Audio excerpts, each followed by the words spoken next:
اعوذ باللہ من الشیطان الرجیم بسم اللہ الرحمن الرحیم۔ ہم سورہ حج ہی کر رہے ہیں اور اس کی 60 آیات کر لی ہیں، اب آگے تھوڑی رہ گئی ہیں، 18 آیات ٹوٹل رہ گئی ہیں۔ انشاءاللہ اس کو ختم کرتے ہیں، پھر ہم مختلف جو حج کے بارے میں آیات ہیں ان کو دیکھیں گے۔ یہ شروع میں نے حج کا ٹاپک اسی سورہ حج سے کیا تھا، دوبارہ میں تھوڑا سا ریپیٹ کر دیتا ہوں کہ یہ سورہ پوری کی پوری میں نے کرنے کی آپ لوگوں کے سامنے شیئر کرنے آپ لوگوں کے ساتھ شیئر کرنے کے لیے کی کوشش کی تھی۔ اور اس میں شروع میں اگر آپ دیکھیں، یہ سورہ کو اوپن کر کے دیکھ لیں یا آپ کو ویڈیوز یاد ہوں تو قیامت کے ٹاپک سے یہ سورہ سٹارٹ ہوئی تھی، اور وہی پھر آگے باتیں پھر نیک لوگوں اور برے لوگوں اور پیدائش کے بارے میں اور سارا اسی کا۔ پھر اس کے بعد حج کا ٹاپک سٹارٹ ہوا، پھر قربانی کا، اور اس کے بعد پھر قیامت کا، نیک لوگوں اور برے لوگوں کے بارے میں، قیامت میں کیا ہوگا، وہ سارا یہی ٹاپک چل رہا تھا۔ اور یہ مطلب 60 آیات تک یہی ٹاپک چل رہا ہے۔ تو اس سے یہ جو آج ہم 61 نمبر آیت کرنے لگے ہیں، اس سے پچھلی جو بالکل 60 نمبر آیت تھی اس میں، کیونکہ اللہ پاک نے فرمایا کہ جس نے بدلہ لیا اسی کے برابر جو اس کے ساتھ کیا گیا، تو پھر اگر اس سے زیادتی کی جائے تو یقیناً اللہ تعالیٰ خود اس کی مدد فرمائے گا، بے شک اللہ درگزر کرنے والا، بخشنے والا ہے۔ یہ 60 نمبر آئی تھی۔ اب یہ دیکھیں اسی سے کنٹینیو بات ہو رہی ہے 61 نمبر۔ یہ اس لیے کہ اللہ تعالیٰ کو دن میں اللہ رات کو دن میں داخل کرتا ہے اور دن کو رات میں داخل کرتا ہے۔ مینز اللہ تعالیٰ جو یہ حکم دے رہے ہیں وہ اللہ تعالیٰ کی، اب یہاں سے آگے اللہ تعالیٰ کی بڑائی، اللہ تعالیٰ کی توحید اور شرک سے بچنے کی اب آگے باتیں ہوں گی، اور پھر وہی بیچ میں پھر قیامت کی بات آئے گی، پھر یہی بات آئے گی۔ تو آگے یہی ایسے ہی چلتا جائے گا کہ قیامت کا مین ٹاپک چلے گا، ساتھ میں اللہ کی بڑائی اور اللہ کی توحید اور شرک سے بچنے کا کہا جائے گا، اور مینلی قیامت کا ہی ٹاپک چلے گا۔ تو آپ یہ دیکھیں کہ ایسے اللہ پاک، آپ کوئی بھی، یہ تو ایک ایسے ہی اس ٹاپک کے ریلیٹڈ سورہ تھی۔ میں پہلے جو ہے قرآن پاک کی آلموسٹ آدھی سے زیادہ سورہ جو ہے وہ قیامت یا قرآن پاک کا مین ٹاپک اس کو میں نے کہا ہے وہ اصل میں قیامت ہی ہے، تو وہ میں نے رکھی ہیں۔ وہ تو شروع ہی آیات اسی قیامت کے ٹاپک سے ہو رہی ہیں، جس میں ایک یہ بھی ہے۔ لیکن آپ کوئی بھی ایک رینڈم سورہ قرآن پاک کی نکال لیں اور اس میں دیکھیں کہ اس میں مین بات کیا ڈسکس ہوئی ہے، تو آپ کو خود آئیڈیا ہو جائے گا کہ اس میں مین بات کیا ڈسکس ہوئی ہے۔ اور میں آپ کو ابھی بتا رہا ہوں، اتنا غور و فکر، اتنا زیادہ قرآن پاک کو پڑھنے کے بعد، کہ وہ قیامت کی ہی ہوگی، اللہ کے سامنے پیش ہونے کی، وہ قیامت ہی ہے نا، اللہ کے سامنے پیش ہونے کی، اللہ پاک کو جواب دینے کی، اللہ پاک کو ہر بات معلوم ہے جو ہم یہاں کر رہے ہیں، وہ اس سب کا بدلہ دے گا۔ یہی باتیں ہو رہی ہوں گی جو کہ ساری قیامت کے ریلیٹڈ ہیں، اللہ کے سامنے پیش ہونے کے ریلیٹڈ ہے۔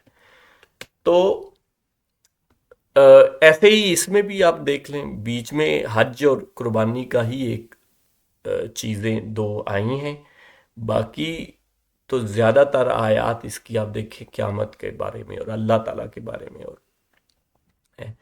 تو 61 نمبر آیت آگے کنٹینیو کرتے ہیں، یا دوبارہ میں وہ یہ اس لیے کہ اللہ رات کو دن میں داخل کرتا ہے اور دن کو رات میں داخل کرتا ہے، اور بے شک اللہ سننے والا، دیکھنے والا ہے۔ اب یہ دیکھیں نا، یہاں پہ ایون ترجمہ بھی یہی ہوتا ہے کہ کرتا ہے، اس لیے کہ اللہ رات کو دن میں داخل کرتا ہے اور دن کو رات میں داخل کرتا ہے۔ تو یہ ایک ٹاپک ہے جو میں پہلے بھی بڑی ڈیٹیل سے ڈسکس کر چکا ہوں کہ توحید تو یہی، توحید کا اگر یہ مختلف علماء کی رائے ہے، اور توحید تو کرتا ہے، ایک ظاہر کریں، وہ ہماری زبان کے حساب سے ہم جیسے والدین کو کرتے ہیں کہتے ہیں، یا بڑوں کو یا ٹیچرز کو یا بزرگوں کو، تو عزت کے لیے کرتے ہیں نا، کہتے ہیں، تو کرتے ہمارے زبان میں جمع کے لیے بھی یا ایک سے زیادہ لوگوں کے لیے بھی یوز ہوتا ہے. تو آپ زیادہ تر ترجمے دیکھیں گے جس میں کرتا ہی آئے گا، بلکہ میکسیمم میں کرتا ہی کرتا ہی. تو وہ اس لیے میں بھی کبھی کرتا ہے کہہ دیتا ہوں، کبھی کرتے ہیں بھی کہہ دیتا ہوں. دونوں میں کوئی حرج نہیں ہے اگر آپ کے دل میں یہ ہے کہ اللہ ایک ہے، توحید پہ آپ قائم ہیں اور اسی نیت کے ساتھ کہتے ہیں، تو کرتے ہیں کہنے میں بھی کوئی مسئلہ نہیں ہے.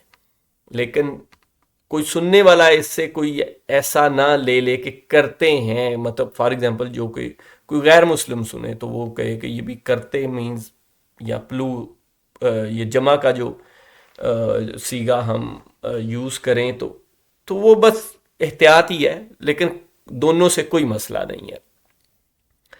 آیت نمبر 62.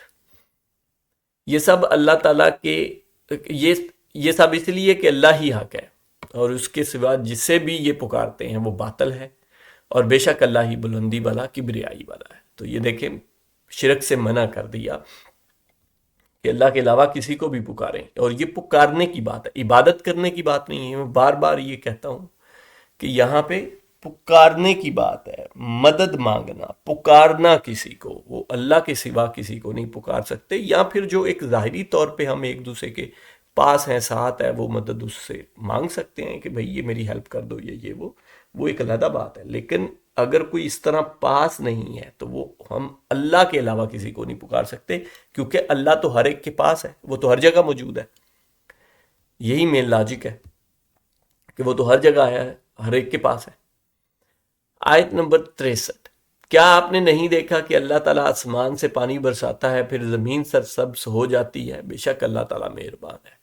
تو یہ وہ واٹر سائیکل جو میں بار بار بات کرتا ہوں، اور ہمارے کھانے کا انتظام، یہ جو پورا ایکو سسٹم ہے ہماری خوراک کا، اور وہ تو اس کے بارے میں توجہ دلائی جا رہی ہے، اس کی طرف نشاندہی کی جا رہی ہے کہ یہ دیکھو تو صحیح، ذرا غور تو کرو کہ وہی پانی برساتا ہے تو پھر زمین سرسبز ہو جاتی ہے، اور یہ اور کون کر سکتا ہے.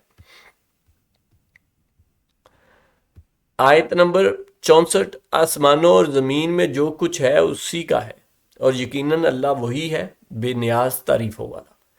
کہ جو کچھ بھی ہے اللہ کو ہی بلونگ کرتا ہے، اللہ کی ہی قدرت ہے، مالک اللہ ہی ہے اس سب کا. وہی توحید بیان ہو رہی ہے، شرک سے منع کیا جا رہا ہے. آیت نمبر 65.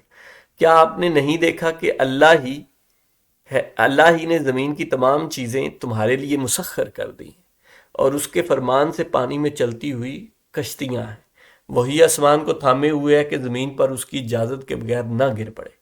بے شک اللہ تعالیٰ لوگوں پر شفقت و نرمی کرنے والا اور مہربان ہے.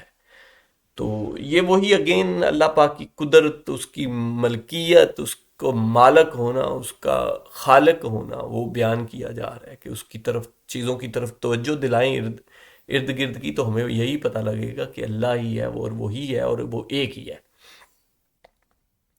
اور یہ جو وہی آسمان کو تھامے ہوئے ہے، زمین پر اس کی اجازت کے بغیر نہ گر پڑے، تو یہ بڑی ایک امپورٹنٹ بات ہے. یہ سائنٹیفک بھی اس کے پہ اعتراض کیا جا سکتا ہے کہ یہ کون سا آسمان تو کون سا گرے گا، وہ تو یہ وہی آسمان ہی ہے نا. ہمارے آسمان میں کیا ہے؟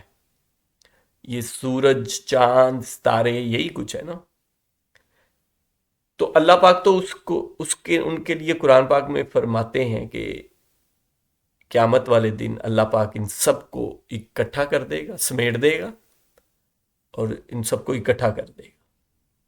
تو جب وہ اکٹھا کرے گا تو وہ آسمان زمین پہ گرنے والی بات ہی ہو جائے گی نا. جب اس زمین پہ کے ساتھ ان پہ گرائے جائیں گے یا ان کو مکس کیا جائے گا تو وہ ایک دوسرے پہ گریں گے ہی نا. تو اللہ پاک تو فرما رہے ہیں. تو یہ ایسا کبھی ہونے والا ہے جس کی اللہ پاک نشاندہی کر رہے ہیں کہ اللہ پاک کے حکم سے ہی وہ تھمے ہوئے اور اس کی اجازت کے بغیر نہ گر پڑے. مینز وہ کبھی اجازت دیں گے اور ایسا ہوگا، کیونکہ قرآن پاک میں دوسری جگہ پہ اللہ پاک نے یہ فرمایا نا کہ میں ان سب کو سمیٹ دوں گا، میں یہ جو سارے ہیں ان سب کو اکٹھا کر دوں گا، سمیٹ دوں گا جو قیامت والے دن نا. اور پھر جو ہے وہ دوبارہ، مطلب وہاں سے پھر وہ لوگ اٹھیں گے اور قیامت ہوگی، وہی قیامت ہے.